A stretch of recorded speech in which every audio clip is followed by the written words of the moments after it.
مسیح یسوع کے بابرکت نام میں آپ سب کی سلامتی ہو۔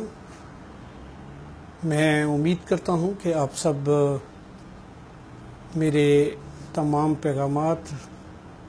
بڑی دلچسپی کے ساتھ سنتے ہیں اور یقیناً جو قبول کرتے ہیں ان کو برکت بھی ملتی ہے۔ گو وقت کے اعتبار سے میں سننے والوں کو زیادہ ٹائم نہیں دے پاتا کیونکہ کچھ مصروفیات اس قسم کی ہیں، لیکن تو بھی میں ایمان رکھتا ہوں کہ ان سارے میسیجز کو سننے والے باعث برکت ہے ان کے لیے، کیونکہ میرے میسیجز میں حقیقت پسندی کو بہت سامنے رکھا جاتا ہے، کیونکہ میں ساری مشنوں کے ساتھ مل کر خدمت کرتا ہوں اور اس لیے مجھے کسی مشن کے خلاف اور ان کے ڈینومینیشنل فیتھ کے خلاف کوئی کسی قسم کا کوئی تضاد نہ ہونے کے سبب سے کافی سب لوگ مجھے پیار کرتے ہیں، سب مشنیں مجھے پیار کرتے ہیں، سب لوگ اس وجہ سے کہ میں سمجھتا ہوں کہ جس قدر جو کوئی سمجھتا ہے جتنا اس کو دیا گیا ہے اتنا ہی اس سے وصول کیا جائے گا۔ تو ہمیں ان سب سے محبت رکھنی چاہیے، کیونکہ یہ ایمان کے جھگڑے ہیں اور لکھا ہے ایمان، امید، محبت یہ تینوں دائمی ہیں، مگر افضل ان میں محبت ہے۔ تو میں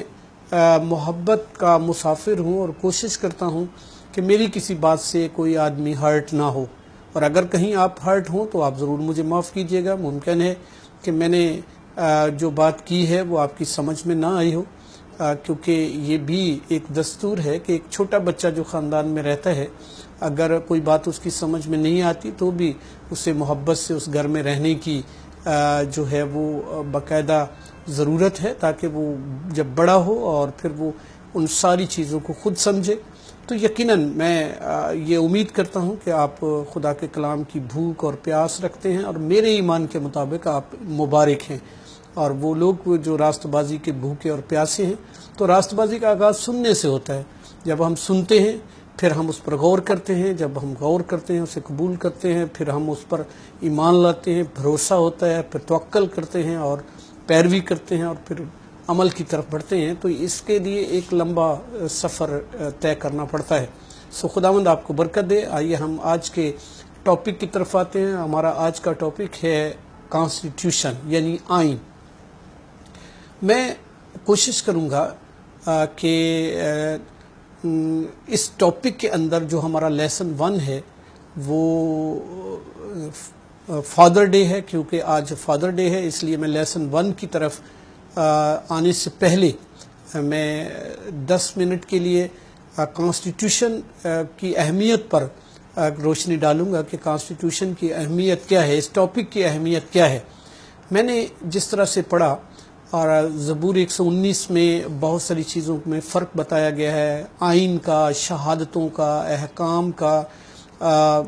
اور قوانین کا، تو یہ سب الگ الگ کیوں ہیں؟ اگر کوئی شخص عدالت کے شعبہ سے تعلق رکھتا ہے، وکیل ہے یا جج ہے،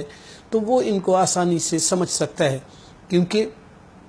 بنیادی طور پر ان کا تعلق جو ہے وہ قانون سے ہے، اور قانون کا جو سارا پروسیجر ہے وہ یا تو اسمبلی میں ہوتا ہے، جو ایم این اے ہیں، ایم پی اے ہیں، وہ سمجھ سکتے ہیں۔ پاکستان میں جن کو ہم سلیکٹ کر کے بھیجتے ہیں جو آئین بنانے میں، قومی اسمبلی میں یا صوبائی اسمبلی میں بیٹھ کر قانون کو بناتے ہیں، ان کو پتہ ہوگا، یا پھر ججز کو پتہ ہوگا جو اس کا استعمال کرتے ہیں، یا پھر وکلا کو جو ایڈوکیٹس ہیں ان کو اس کے بارے میں زیادہ آسانی سے وہ سمجھ سکتے ہیں۔ وہ میں کوشش کروں گا کہ آپ کو بھی آسانی سے سمجھاؤں کہ اس میں کیا فرق ہے۔ کانسٹیٹیوشن جیسے پاکستانیوں کو میں سمجھانے کے لیے یہ کہنا پسند کروں گا کہ ابھی تک پاکستان کے ٹوٹل 3 کانسٹیٹیوشن ہیں، ایک 1956 کا، ایک 1962 کا، اور پھر 1973 کا آئین ہے۔ 1973 کا آئین جو ہے وہ ابھی چل رہا ہے امینڈمنٹ کے ساتھ، اور پراپر وہی آئین جو ہے وہ ابھی تک ہے۔ تو آئین کیا ہے؟ آئین کی اہمیت اس لیے زیادہ ہے کہ آئین جو ہے وہ اس کی اور بہت ساری باتوں کے ساتھ چند باتیں میں یہ بتاؤں گا جو بڑی اہم ہے، کہ اس میں 2/3 اکثریت سے یہ پاس ہوتا ہے، اور 2/3 اسمبلی، جب ہم ایم این اے چن کر قومی اسمبلی میں بھیجتے ہیں، فیڈرل گورنمنٹ میں فیڈرل اسمبلی جو ہے وہاں وہ جاتے ہیں، تو پھر ان سارے ایم این ایز میں سے 2/3 یعنی اگر 150 ایم این اے ہے تو اس میں سے 101 ایک طرف ہوگا اور 49 یعنی گویا کہ 1/3 کا مطلب ہے 1 ایک طرف ہے اور 2 ایک طرف ہیں، گویا کہ 50 اور 50 100 اور 50 ایک طرف ہے اور 100 ایک طرف ہے، تو 2/3 اکثریت اس کو کہتے ہیں۔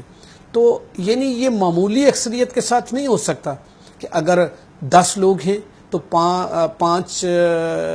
6 ایک طرف ہو جائیں اور 4 ایک طرف، تو یہ ایسے نہیں ہو سکتا۔ اس کا قانون یہ ہے کہ کانسٹیٹیوشن جو ہے وہ 2/3 اکثریت سے منظور ہوتا ہے، اور اس میں جو ہم امینڈمنٹ کر سکتے ہیں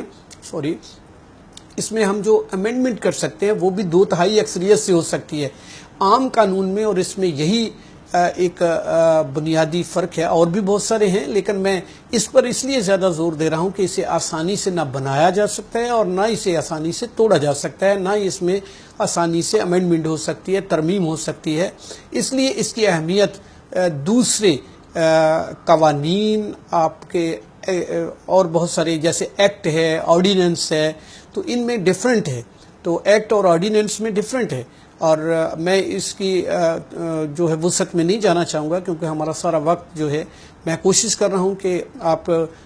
10 سے 12 منٹ میں کانسٹیٹیوشن کو آپ کے سامنے وضاحت کر سکوں کہ کانسٹیٹیوشن کی اہمیت کیا ہے۔ تو کانسٹیٹیوشن کی اہمیت اس لیے زیادہ ہے کہ یہ ایک 2/3 اکثریت کے علاوہ نہ بن سکتا ہے، نہ اسے توڑا جا سکتا ہے۔ بہرحال دوسری بات یہ ہے کہ میں اس طرح سے سمجھتا ہوں کہ جو میں اپنے مقصد کی طرف آ رہا ہوں، اور وہ مقصد یہ ہے کہ دنیا کی تاریخ میں تمام کتابیں انسانوں نے لکھی، ایون جو 40 مصنفین کے بارے میں کہا جاتا ہے کہ انہوں نے بائبل کی تحریر میں حصہ لیا، لیکن کچھ اختلاف بھی رکھتے ہیں۔ مجھے اس سے کوئی غرض نہیں، آپ اختلاف رکھیں یا اتفاق کریں، لیکن میرا غرض یہ ہے کہ اس کو انسانوں نے لکھا، خدا کے پاک روح سے لکھا، خدا کے پاک روح نے انہیں لکھوایا، لیکن ایک تحریر دنیا میں ایسی ہے جس کو خدا نے اپنے ہاتھ سے لکھا ہے، اور یہ بڑی اس کی اہمیت کا اندازہ اس سے ہوتا ہے، اور وہ 10 احکام ہیں۔ 10 احکام خدا نے اپنے ہاتھ سے لکھے، اور یہ 2 تختیوں پر لکھے ہوئے تھے۔ یہ بات آپ کو خروج کی کتاب میں مل جائے گی، آپ اگر بائبل کا مطالعہ کرنے والے ہیں تو یقیناً آپ نے پڑھا بھی ہوگا۔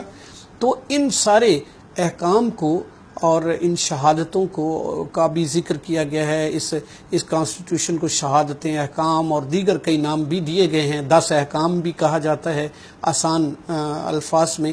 تو یہ سب چیزیں جو ہے میں اس تعلق سے یہ بیان کرنا چاہتا ہوں کہ ان کی اہمیت اس لیے زیادہ ہے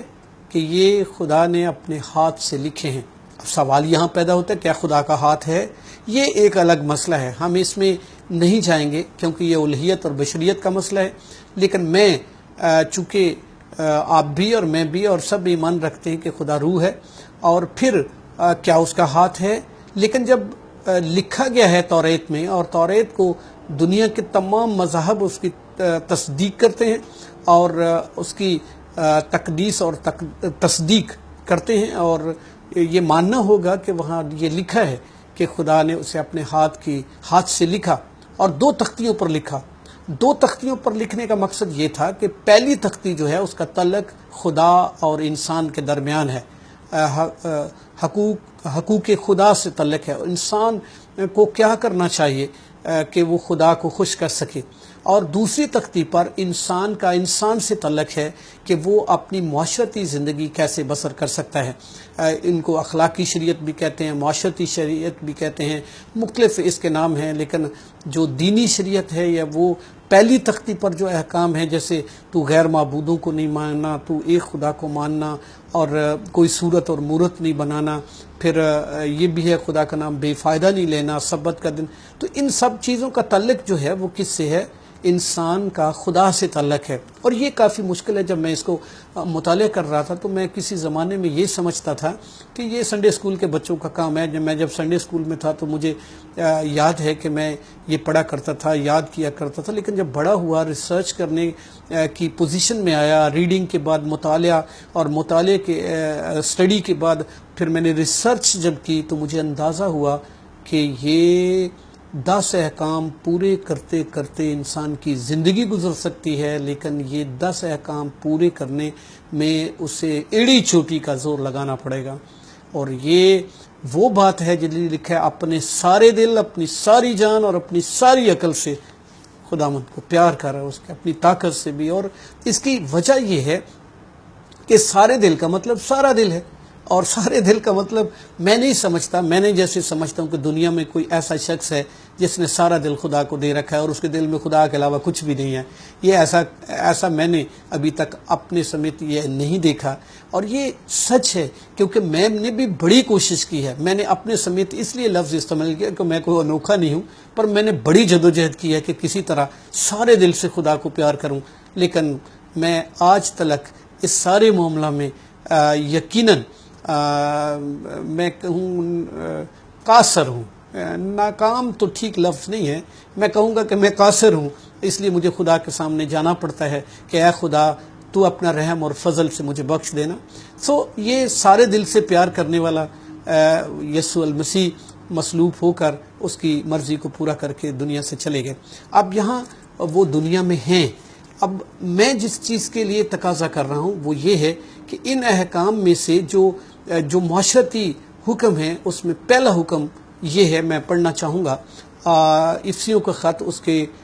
6 باب اور اس کی جو ہے وہ پہلی آیت اور 2 آیت پڑھوں گا. اے فرزندو, خداوند میں اپنے ماں اور باپ کے فرما بردار رہو, کیونکہ یہ واجب ہے. اپنے باپ کی اور ماں کی عزت کر,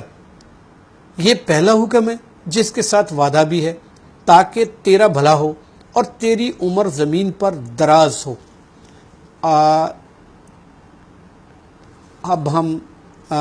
دوسرے لیسن پر یہ اس آیت کے بارے میں اس کی وضاحت دیکھیں گے.